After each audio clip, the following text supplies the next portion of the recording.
Alexandra Chen, known as Alex to the few humans who still acknowledged her existence, stood before the tournament registration kiosk, while the aristocratic aliens in biosuits kept their distance, as if Terran biology might somehow contaminate their enhanced physiologies. The registration official, a Maltese Vexillian, regarded the human with undisguised contempt, scanning Alex with sensors that beeped in apparent disappointment at detecting no augmentations or enhancements. The holoscreen displayed the entry fee of 50,000 Imperial credits, an amount that would bankrupt most human colonies. Alex slid across a worn military medallion, the Cross of Terra Valiant, supposedly worth triple that amount due to the rare metals in its composition, though the official clearly believed it worthless, merely accepting it to expedite removing the human from the queue. Alex received the lowest-tier contestant badge, a dull grey disc, compared to the luminescent platinum versions worn by the Galactic elite. Stepping into the grand competitor hall, the human immediately became the subject of whispers and derisive laughter. A Malfurian warrior with skin plates of living metal loudly questioned whether the human had mistakenly entered the servant's entrance, while others placed bets on which trial would kill the primitive being first. The tournament stadium itself defied human architectural understanding. Floating crystal platforms interconnected by bridges of pure energy hovered above the imperial capital city, hundreds of thousands of spectators from across the galaxy occupying seats arranged in perfect hierarchical order, with the most politically powerful positioned closest to the imperial viewing box. Alex studied the arrangement, recognizing the careful political calculations behind every placement. The Imperial Guard, heavily armored beings with energy weapons that could vaporize small moons, stationed at precise intervals, their helmet sensors constantly scanning for threats. The massive holoscreen hovering above the arena displayed contestant profiles showing species capabilities and accomplishments, deliberately highlighting the comical contrast between alien champions who had conquered star systems and the lone human whose profile simply read discharged military officer, homeworld protected status, level 3 basic sentience. Princess Mezra entered the royal viewing box, her arrival causing a hush to fall over the entire stadium, her scaled skin shifting through impossible colors that human eyes struggled to process, her movements possessing an ethereal grace that suggested manipulation of gravitational fields rather than mere physical steps. The emperor followed an ancient being whose lifespan had seen the rise and fall of civilizations, his ceremonial armor containing technology capable of destroying planets. The contrast between father and daughter obvious to all observers, the emperor projecting power through fear, while the princess commanded attention through a presence that transcended mere intimidation. The ceremonial horns, announcing the beginning of the tournament, caused the crowd to erupt in thunderous applause. Alien physiology, creating sounds beyond human auditory range, adding an unsettling overtone to the cacophony. Alex focused solely on the princess, noticing subtle details others missed: the microscopic tension in her posture, the carefully controlled expressions that suggested resignation rather than excitement, the barely perceptible scanning movements of her eyes constantly assessing threats. The human recognized these as signs of someone living under constant threat, matching the intelligence briefing, suggesting imperial assassination attempts had become weekly occurrences. The emperor began his speech, proclaiming the glorious history of the tournament, while Alex accessed a small earpiece translator modified to decode the secondary communication frequencies the princess was using to message her personal guard, the confirmation that the human had correctly identified imperial encryption protocols, providing the first genuine smile since arriving on this world. Alex quietly activated a response beacon, sending an encoded message directly to the princess' secure channel containing only 4 words: "I can help you." The mind shredders grew more aggressive as Alex penetrated deeper into their domain, tentacles of pure psychic energy,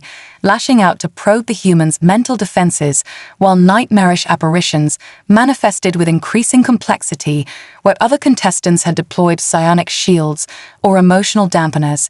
Alex continued the seemingly nonsensical strategy of terrible singing, growing more off-key with each step forward, the human occasionally stopping to draw crude symbols in the frost with a boot-edge symbols that made no logical sense, yet somehow disrupted the fear patterns in their immediate vicinity. Imperial xenobiologists monitoring the approach debated furiously whether this represented some unknown human defense mechanism, or simply the random actions of a primitive mind, unaware of its impending doom.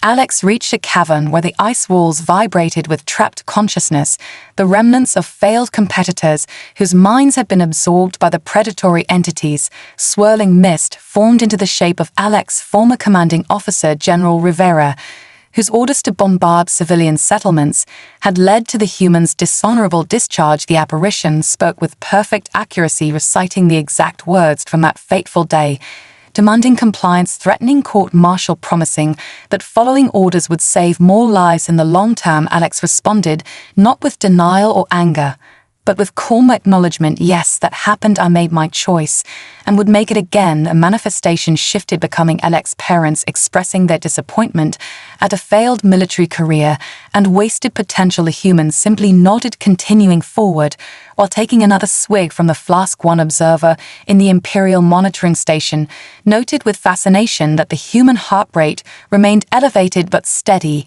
even as stress indicators suggested intense emotional response. Princess Mesra leaned forward in her viewing chamber, her crystalline eyes narrowed in concentration as she attempted to understand the humans' strategy. Where trained psionic warriors had their own fears turned against them, this primitive being simply acknowledged each manifestation before continuing forward. The princess activated deep scanning protocols that allowed her to perceive the subtle energy fluctuations surrounding the human, discovering, to her astonishment, a complete lack of the defensive barriers most beings unconsciously erected, instead finding an unusual acceptance of emotional states that should have provided the mind shredders easy access to the human's consciousness, yet somehow created a form of protection through vulnerability. The lead royal scientist suggested that human neural pathways might have evolved to process fear as information rather than as a threat, explaining how the species had survived their violent evolutionary history despite lacking natural weapons or defenses. The central chamber of the trial glowed with unearthly light as the eternal flame crystal pulsed with captured stellar energy. The ancient mind shredder guardian, a being that had broken the sanity of gods, materialized before Alex, its form constantly shifting between the most primal fears embedded in human genetic memory: predators, disease, starvation, abandonment, and finally a vivid manifestation of Earth burning its continents, cracking as solar flares consumed the atmosphere. Billions of humans screaming as civilization collapsed. Alex stopped singing, staring directly at the manifestation, the flask dropping forgotten to the icy floor as the human whispered something that the monitoring equipment barely detected. The words creating confusion among the Imperial observers. Humans have always known our world could end tomorrow. We've built our entire history on that knowledge. That's why we live so intensely. The ancient mind shredder probed deeper, creating visions of human extinction complete. And final, the observer, Kelfex Prime, noted with astonishment that the human showed grief, but not despair, a subtle distinction that apparently confused a psychic entity. The ancient mind shredder launched its final attack, a direct psychic assault that had shattered the minds of beings with natural psionic abilities, yet the human remained standing, swaying slightly as if in a strong wind, but still conscious, still moving forward one step at a time. The Imperial observers watched in stunned silence as Alex reached the eternal flame crystal, a feat accomplished by no other contestant. The psychic entity withdrew its tendrils as if the human mind contained something it found distasteful or perhaps incomprehensible. Alex carefully extracted the crystal, its glow illuminating a face streaked with tears, yet bearing a determined expression. The princess unconsciously leaned toward the viewing screen, her own expression showing the first genuine interest since the tournament began, while her father, the emperor, signaled his advisors for immediate analysis of how this impossibility had occurred. Alex's vital signs showed near collapse from psychic strain, Yet, the human managed to exit the chamber crystal in hand, singing once more the terrible off-key melody that had somehow served as protection against creatures that fed on thought itself. The Voxian labyrinth shifted again, ancient stonework transforming into gleaming metal, then crystalline structures, then back to stone within heartbeats, leaving 3 more contestants trapped in temporal paradox loops, their enhanced minds unable to process contradictory realities existing simultaneously. Alex continued, moving through the impossible geometry, following the seemingly random path of native insects that skittered along walls, disappearing into temporal rifts, only to emerge elsewhere, the human occasionally stopping to place another small marker stone in patterns that made imperial mathematicians furious as they defied all known logical systems, yet somehow anticipated architectural shifts before they occurred. The most advanced predictive algorithms failed where simple observation succeeded. Contestant Solaf Vex of the Ascendant Imperium, his consciousness, distributed across 17 synthetic bodies, working in perfect unity, had deployed femtosecond computing arrays to calculate all possible configurations of the labyrinth, yet found himself endlessly returning to the same chamber. Despite following mathematically perfect solutions, the distributed being watched with growing distress as the primitive human passed by, whistling tunelessly, while following a small iridescent beetle that should have held no significance. Imperial observers noted the synthetic being's emotional response indicators, registering confusion, then disbelief, then something approximating existential crisis, as his perfect calculations proved less effective than a human's instinctive tracking of an insect. The royal mathematician, Jexid-7, whose consciousness existed as pure mathematical formula, requested permission to study this anomaly. Princess Mesra, sequestered in her private viewing chamber, dismissed her attendants to observe the human uninterrupted, activating deep scanning protocols that allowed her to perceive the quantum probabilities surrounding the labyrinth, her enhanced perception showing the mathematical perfection of its design, yet also revealing how Alex's seemingly chaotic approach created unusual stability patterns within the temporal fields the human appeared to navigate by feeling rather than calculation, moving in ways that resembled the natural patterns of water flowing downhill, finding paths of minimal resistance through instinct rather than computation. The princess found herself recording observations in her private journal, something she had not done for any contestant, analyzing how human cognition differed fundamentally from the engineered perfection of advanced species. Alex reached a junction where probability fields converged, creating a chamber that existed in 7 different states simultaneously, the point where most contestants with computational enhancements experienced neural collapse as their systems attempted to process irreconcilable data streams. The human paused, studying the chamber from multiple angles before sitting down cross-legged on the floor and closing eyes for several minutes. Imperial technicians initially believed the contestant had surrendered until biometric readings showed a meditation state similar to certain monastic traditions practiced on primitive worlds. Alex eventually stood, approaching not the most probable path that advanced calculations suggested, but instead a seemingly solid wall that existed only in a minority of probability states, pressing a hand against what appeared to be solid stone, passing through, as if walking between raindrops. The quantum physicists observing immediately requested recording privileges for academic study. The central chamber of the labyrinth contained the verification crystal that would confirm completion of the trial, floating in a containment field that shifted between dimensions, making retrieval mathematically impossible, as the crystal existed partially outside normal spacetime. The last contestant to reach this point, Lord Xantharv of the Mechanicus Collective, had deployed quantum entanglement devices attempting to synchronize with the crystal's vibrational frequency, only to have his consciousness fragmented across multiple timelines.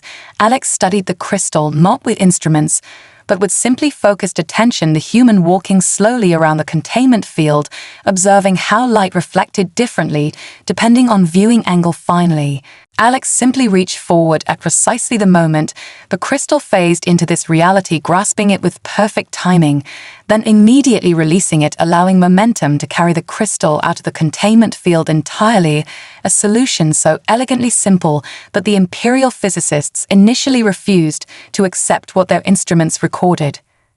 Princess Mesra requested immediate audience with the human, ostensibly for formal recognition of trial completion, but with personal curiosity impossible to disguise, even to Imperial court observers skilled in reading royal intent. Alex arrived still covered in temporal residue that caused slight visual distortion around the humans, formed the princess dispensing with formal protocols, asked directly how the labyrinth had been navigated without computational assistance, a human response, causing her to lean forward with genuine interest. On Earth, we have a game called Marble Maze, where children learn to guide a small sphere through a physical labyrinth by feeling the subtle movements, rather than calculating them. Advanced beings often overthink problems that can be solved through physical intuition. What followed became the longest private audience granted to any contestant in tournament history, as the princess discovered a mind that approached reality from perspectives her advanced civilization had forgotten existed. The combat android Vexthaler adapted its fighting style for the 7th time within the span of 90 seconds, its nanite armor reconfiguring to counter the seemingly erratic movements of the human opponent. Predictive combat algorithms, incorporating data from thousands of previous matches, failing to establish consistent patterns in the humans' approach. Imperial combat analysts noted with fascination how Alex appeared to intentionally repeat certain movements, establishing expectations before deliberately breaking them. The android, programmed to recognize and counter every known martial art in the galaxy, struggled to categorize a fighting style that borrowed elements from dozens of Earth combat traditions, yet followed none of their rules. Of Aldarian weapons master, whose species had evolved specifically for combat, leaned forward with grudging interest as the human employed techniques that violated fundamental principles of efficient movement, yet somehow created unexpected advantages. Blood streaked Alex, face from a glancing blow that should have been easily avoided, the human having seemingly stumbled directly into the android's attack, only for slow-motion replay to reveal how this apparent mistake had positioned the android perfectly for a counterattack to its secondary cooling system. Spectators, who had initially laughed at the human's apparent clumsiness, fell silent as recognition spread that these movements only appeared random when viewed through the lens of optimized combat doctrine. Alex took another hit that royal medics classified as potentially debilitating, only to use the momentum from the impact to execute a spinning maneuver that landed a precision strike against a microscopic junction in the android's arm. The palace betting systems crashed as probability calculations failed to reconcile a human's continued survival against overwhelming odds.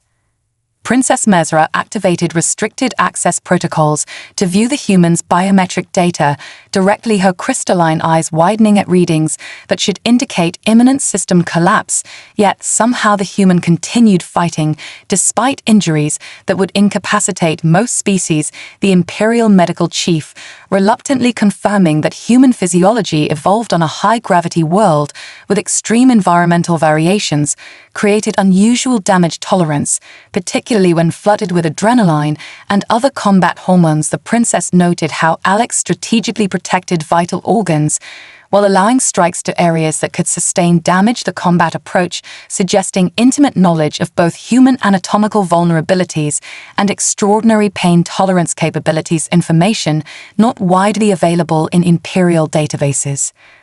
Vexthaler initiated its ultimate combat protocol, chromatic energy fields surrounding its form as it accessed weapon systems restricted under Imperial law, the android moving with blurring speed to deliver a killing blow that no previous contestant had survived. Alex, somehow anticipating the attack, despite its superhuman velocity, dropped to the arena floor, allowing the energy blade to pass overhead, then rolling directly between the android's legs, a maneuver classified as tactically worthless in conventional combat doctrine. yet perfectly positioning the human to access an emergency shutdown port located at the base of the android's central processing column. Alex jammed a makeshift tool fashioned from a broken piece of arena debris into the port, bypassing security protocols with a technique Imperial systems classified as primitive hacking. The ultimate combat android, freezing mid-strike as emergency shutdown cascaded through its systems, the arena falling completely silent as spectators processed the impossible outcome. The Emperor himself rose from his observation throne for the first time during the tournament, his ancient eyes narrowed with calculation as he studied the bloodied human who stood breathing heavily before the deactivated combat android, the symbolic meaning impossible to ignore. A supposedly primitive being defeating the pinnacle of Imperial combat technology through methods no advanced civilization would consider viable yet undeniably effective. The Imperial Guard shifted nervously at this unprecedented display, their own combat programming struggling to incorporate the implications against future threats. The princess maintained perfect royal composure, while internal monitoring systems detected elevated heart rate and neurochemical signatures consistent with intense interest. Observation drones capturing the moment, Alex looked directly toward the Imperial viewing box, offering not the traditional victory salute, but a simple nod of acknowledgement that protocol officers classified as diplomatically inappropriate, yet which stirred unexpected response in viewers across 17,000 worlds. Medical drones surrounded the injured human, applying emergency treatments, while combat analysts already began dissecting recording of the match, isolating specific moments where the android's perfect technique had been countered by what one Hexterian battle master termed tactical insanity, the willingness to accept damage for positional advantage, violating the fundamental combat principle of minimizing injury through perfect technique.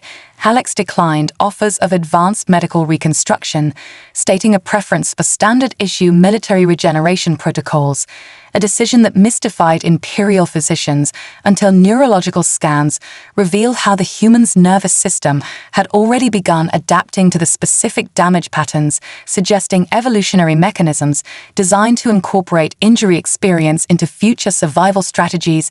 The Emperor summoned his High Council, while the princess requested private access to complete human physiological and psychological assessments, her scientific curiosity providing convenient cover for growing personal interest in a being whose approach to existence challenged fundamental Imperial assumptions. The Imperial Council chamber vibrated with barely contained fury as the Emperor announced the fourth challenge, his voice maintaining perfect diplomatic cadence, while stress indicators monitored by royal physicians registered dangerous elevation. Noble houses immediately recognized the unprecedented nature of changing tournament rules, yet none dared object as the Emperor outlined requirements that contestants demonstrate control of significant galactic resources, including habitable worlds, standing military forces, and financial reserves commensurate with royal status. Alex stood before the council wearing simple Terran diplomatic attire, the contrast between the human's unadorned appearance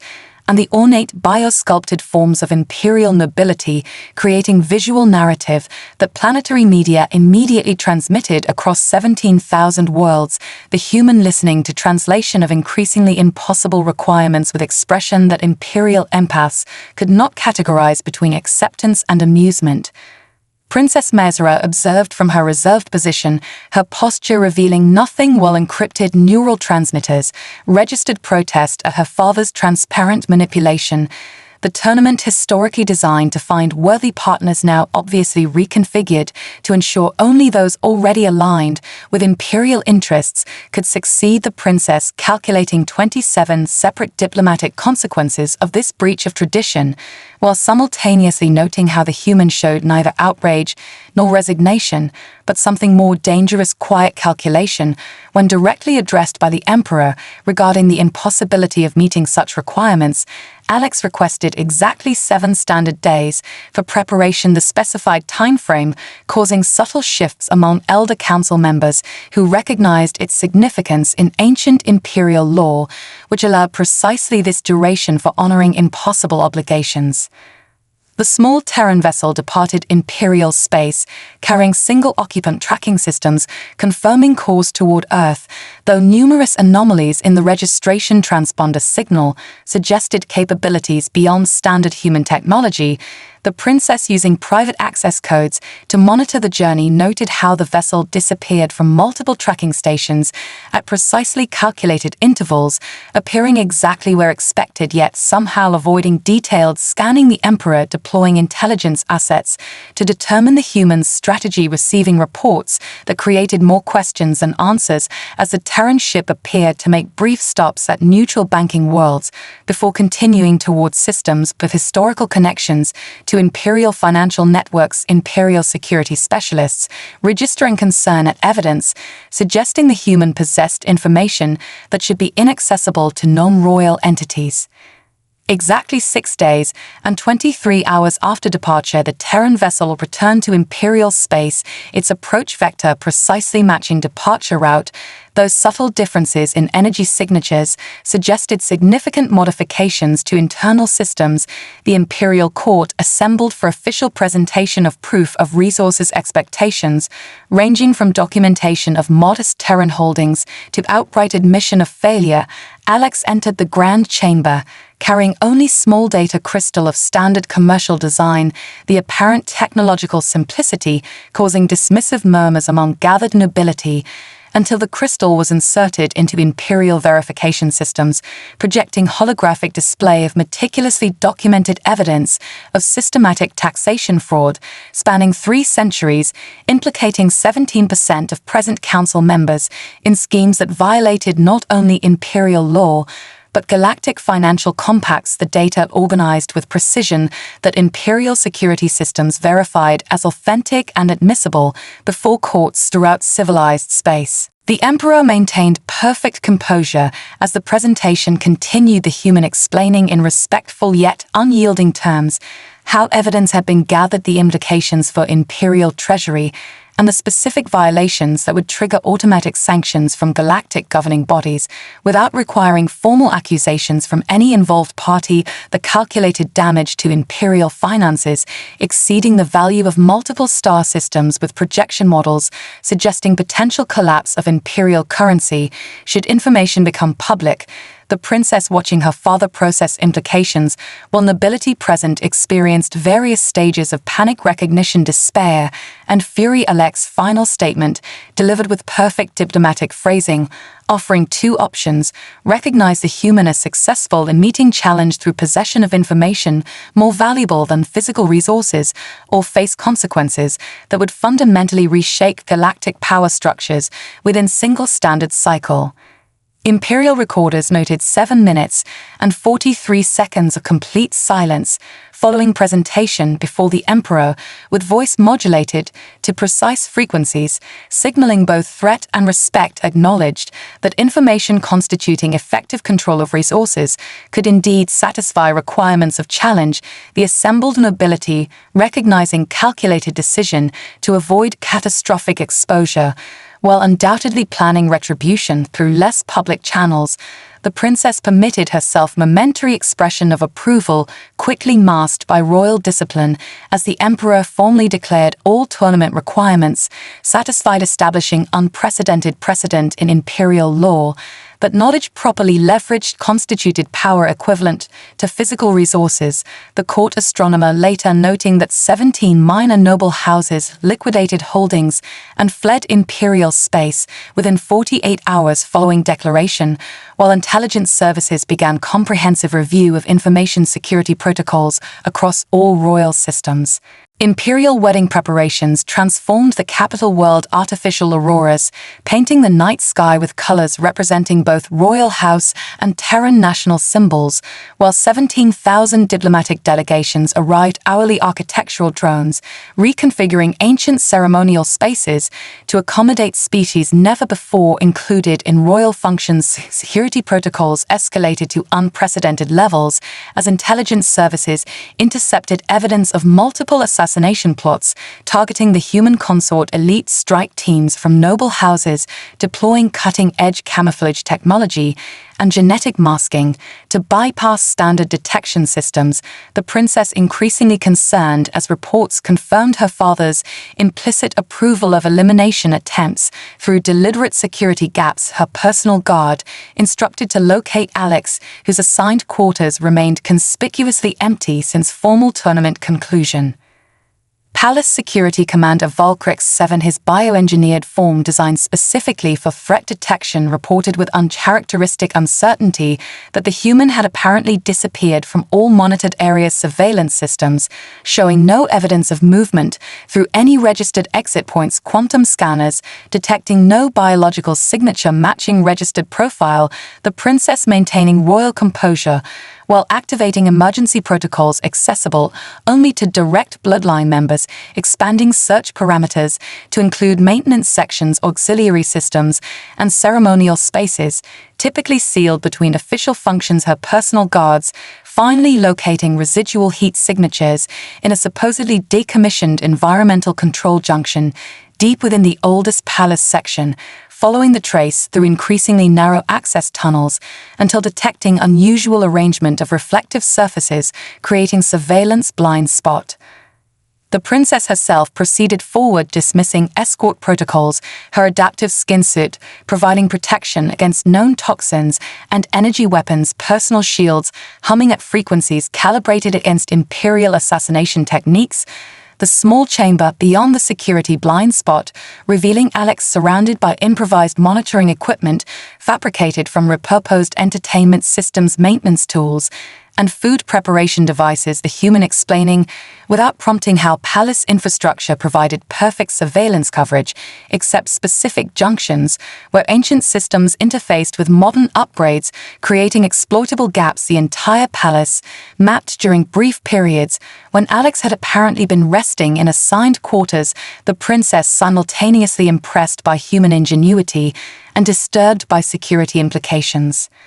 The conversation interrupted by silent alarm indicating breach of perimeter defenses. Visual feed showing elite assassination team using molecular disruption technology to bypass outer security layers. Alex calmly activating series of crude traps constructed from household chemicals and repurposed cleaning drones, perfectly positioned to intercept intruders at vulnerabilities in their advanced camouflage.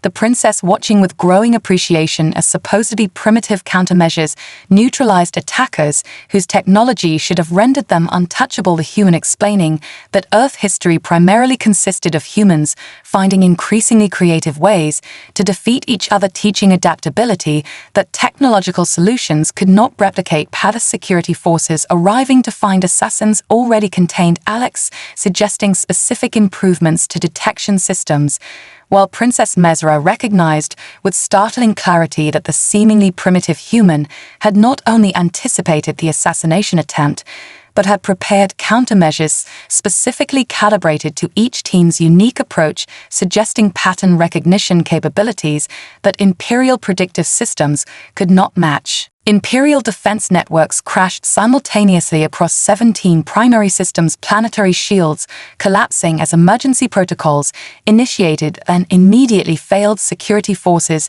discovering command overrides embedded within routine maintenance updates installed months earlier. The coup expertly timed to coincide with royal wedding preparations, when attention focused on ceremonial matters rather than military readiness.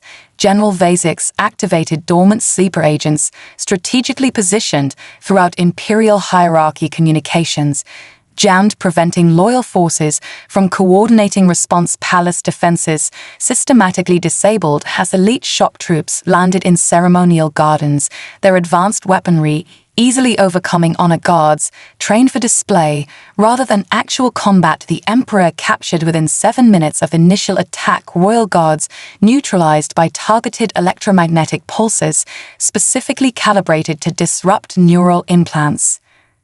Princess Mezra, separated from her security detail during initial confusion, found herself isolated in royal chambers. Attack drones patrolling corridors outside using frequency scanners calibrated to detect royal biological signatures, the princess preparing final defense protocols when maintenance panels silently slid open, revealing Alex, who immediately signaled for silence, gesturing towards surveillance devices hidden within ornamental fixtures, the human using handheld device constructed from entertainment system components to generate localized interference field, allowing whispered conversation. Alex explaining recognition of classic coup patterns from studying Earth military history, noting preparations made days earlier based on statistical probability of betrayal during power transition periods, the princess processing implications of human anticipating crisis that Imperial predictive systems had missed. Together, they navigated maintenance tunnels, Alex having memorized their layout during earlier security assessment, reaching auxiliary control center, typically used for environmental regulation, the princess expecting to find systems locked out, surprised to discover the human had already established emergency access points. During previous explorations, Alex explaining humans always assume systems will fail, establishing multiple redundancies and backdoors out of cultural paranoia, the princess using royal overrides to access emergency communications, while Alex reconfigured life support systems, creating localized atmospheric disturbances that effectively separated coup forces into manageable sectors, the human sharing tactical assessment that coup leader expected immediate victory through technological superiority rather than protracted conflict. Royal engineering specialist Vexus 9 arriving through separate maintenance access with vital intelligence regarding coup force deployments. From improvised command center, the princess broadcast evidence of General Vazik's treachery, including financial connections to rival imperial houses, the transmission using frequency variations that prevented standard jamming techniques. Simultaneously, Alex deployed palace environmental systems in ways designers never intended, creating zones of extreme temperature, atmospheric pressure variation, and gravitational fluctuation that isolated coup forces without harming civilian personnel. The emperor, initially secured in ceremonial holding chamber freed by loyal servants, responding to princess broadcast, witnessed human tactical thinking, incorporating failure as expected variable rather than exceptional circumstance. Palace security systems gradually returning to imperial control as coup forces found themselves systematically separated, contained, and neutralized, the princess and Alex directing counter-operations as equals, their complementary approaches, creating solutions neither could develop alone.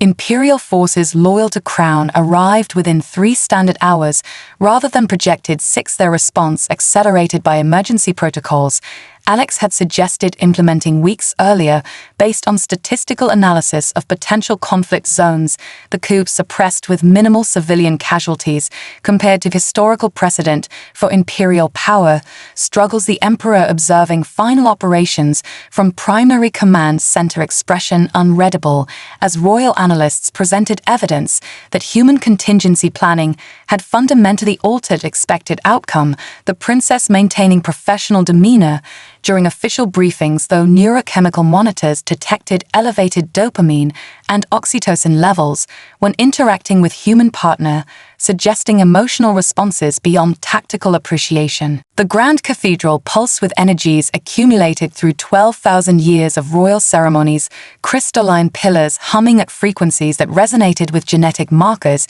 in royal bloodlines, creating harmony that species throughout the galaxy recognized as legitimizing imperial succession. Diplomatic representatives from 17,000 worlds witnessed Princess Mezra and Alex exchange vows, incorporating both ancient imperial traditions and simplified Terran customs, the emperor performing primary binding rituals, his expression revealing complex emotions as millennia of royal genetic planning culminated in unexpected alliance with species barely acknowledged in imperial records until recently, the ceremonial energies building toward crescendo that would formally recognize the union when ancient warning glyphs suddenly illuminated across cathedral floor.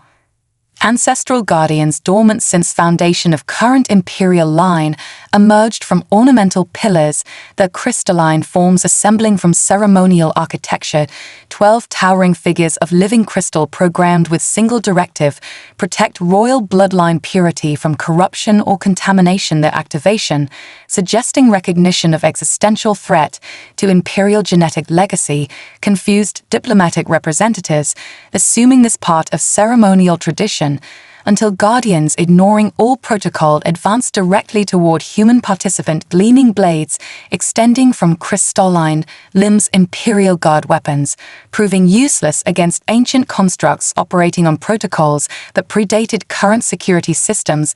The princess, immediately recognizing catastrophic implications these protectors programmed before human species encountered, would identify Alex as evolutionary contamination. Palace security forces evacuating dignitaries, while royal technicians frantically attempted override commands that had been obsolete for millennia. Alex analyzed guardian movement patterns while dodging crystalline blades, noting how constructs prioritize positions blocking exits rather than executing immediate termination, the human identifying behavioral algorithms suggesting primary function containment rather than assassination, buying precious moments through continuous movement. While searching for pattern vulnerabilities, the princess simultaneously working to access ancestral command protocols, finding standard overrides, rejected her growing desperation evident as guardians adapted to human evasive patterns, damage becoming inevitable with each passing moment. Royal technicians confirming guardians operated on independent power systems designed to continue functioning even if imperial technology failed, making conventional countermeasures impossible. The Guardians' coordinated attack pattern finally trapping Alex against ceremonial altar, leaving no avenue for escape. The princess still unable to override ancestral programming, when human made impossible choice, deliberately creating opening for Guardian to strike potentially fatal blow. The attack driving crystalline blade through shoulder, deliberately positioning injury to avoid vital organs, while placing human precisely where princess could access master control crystal located behind altar. The Guardians freezing and conflicting priority directives as target used self-sacrifice to protect royal blood concept that ancient programming could not process. The princess reaching control systems while simultaneously using forbidden psionic techniques to stabilize Alex rapidly failing biological functions, their minds briefly connecting during healing process, sharing memories, emotions, and perspectives that transcended verbal communication. The emperor, witnessing this profound connection, finally understood what his daughter had found in human partner, not political advantage or genetic potential, but genuine partnership, something his existence as figurehead had never permitted. Experiencing royal physicians confirming unprecedented mental synchronization during psionic healing, suggesting compatibility previously thought impossible between species with such divergent evolutionary paths.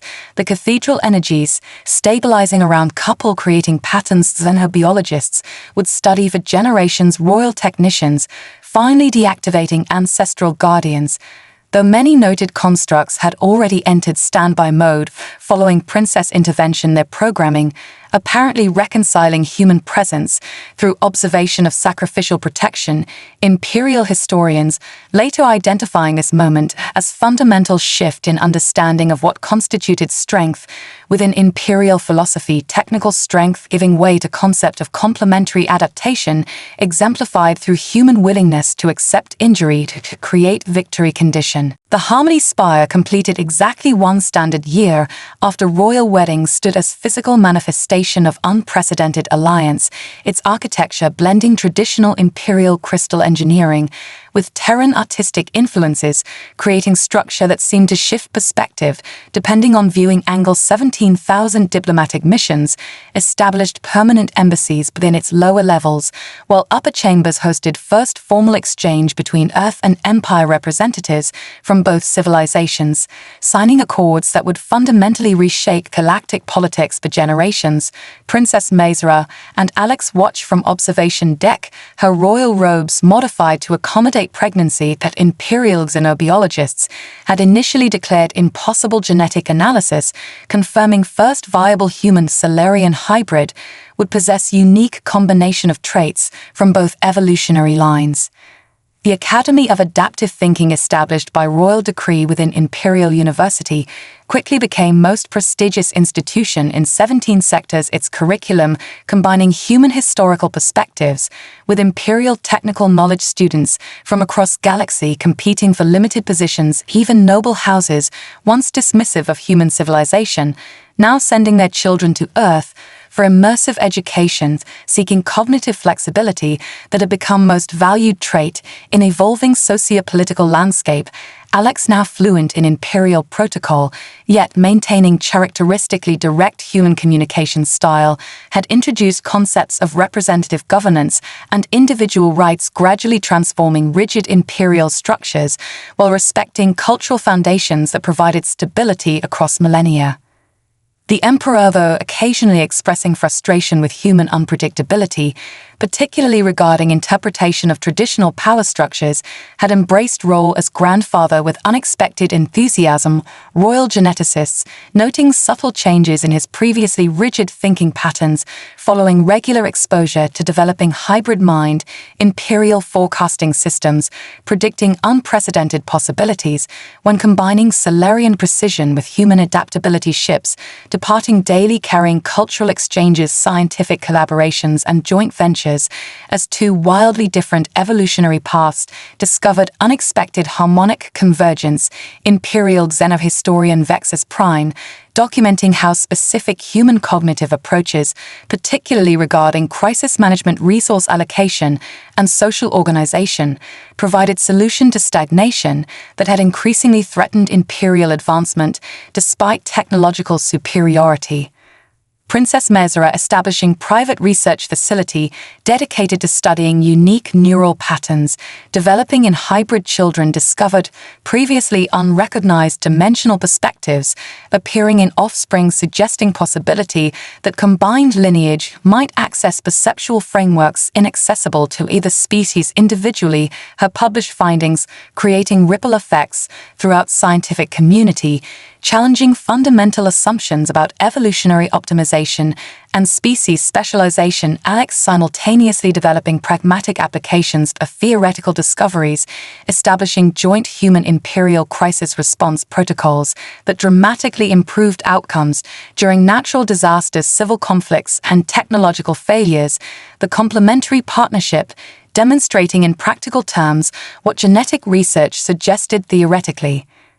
Standing together at Harmony Spire Summit, watching sunrise illuminate both ancient imperial city and newly established Earth embassy, the royal couple reflected on tournament that brought them together. Princess Mezra, observing that impossible trials designed specifically to prevent any victory had actually selected perfectly, not for strongest or most intelligent, but for optimization. Quality empire truly needed ability to see possibility where others perceived only limitations, embrace chaos as opportunity, and recognize strength emerging not from perfection, but from adaptability. Imperial historical records would later identify this period as adaptability renaissance, fundamental philosophical shift from viewing advancement as refinement of existing systems toward understanding progress as continuous creative response to changing conditions, the uniquely human capacity to improvise, adapt, and overcome, flowing outward from single unexpected partnership, changing understanding of evolution itself across 17,000 worlds.